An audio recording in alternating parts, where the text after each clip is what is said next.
He was the richest man in the world, but when billionaire John Paul Getty's 16-year-old grandson was kidnapped, he refused to pay a dime in ransom. They will do things to Paul that cannot be undone for any amount of money. We have to pay. I have no money to spare.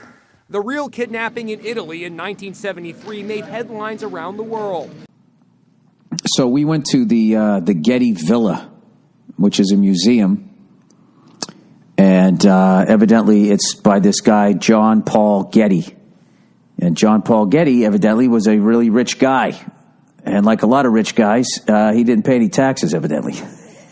So he went out and he bought a bunch of art.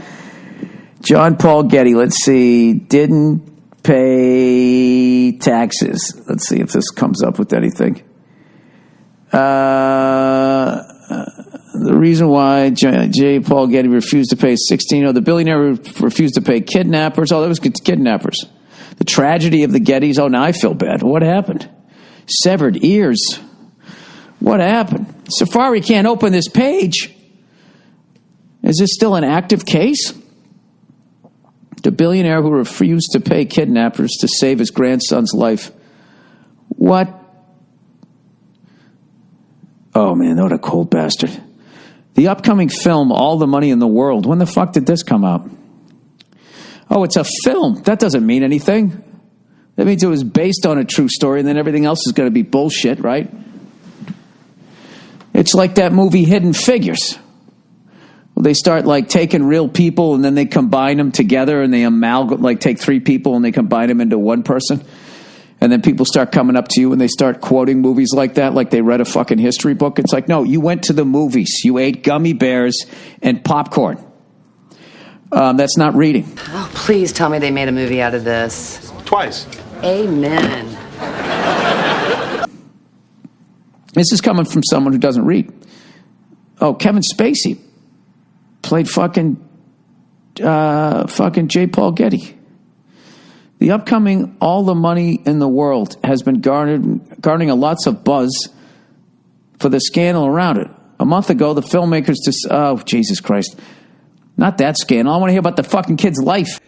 Kidnapped at 16, a stroke at 24, dead at 54. Such was the tragic life of J. Paul Getty III, the son of an oil baron who was once the richest man in the world.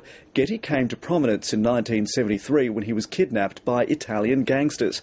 He was just 16 at the time. All right, but the scandal is based on 1973. John Paul Getty III, the 16-year-old grandson of the oilman J. Paul Getty, then said to be the world's richest man worth some $1.2 billion, which is around $9.1 billion today, was kidnapped in Rome. His abductors demanded $17 million, what this guy probably had in his breast coat pocket. Although rich people never walk around with money. You know, they never have it. They never fucking have it. Spot me a federal, will you? Sir, I've spotted you over $100,000 this year. Perhaps you could carry your own money?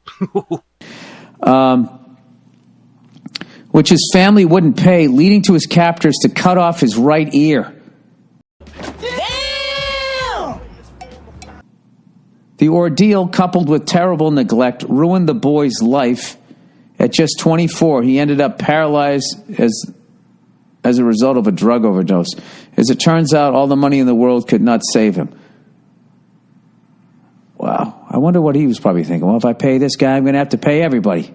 You're a famously ruthless negotiator, Mr. Getty. Yes, but there's very little in life worth paying full price for, don't you think?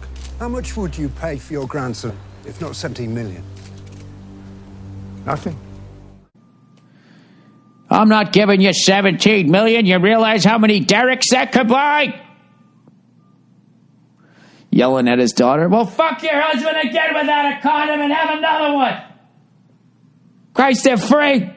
Only when the kidnappers cut off the boy's ear did his grandfather agree to pay, but only as much as he could deduct from his taxes, $2.2 million. The rest of the ransom, $700,000, was deemed a loan the teenager had to pay back with 4% interest.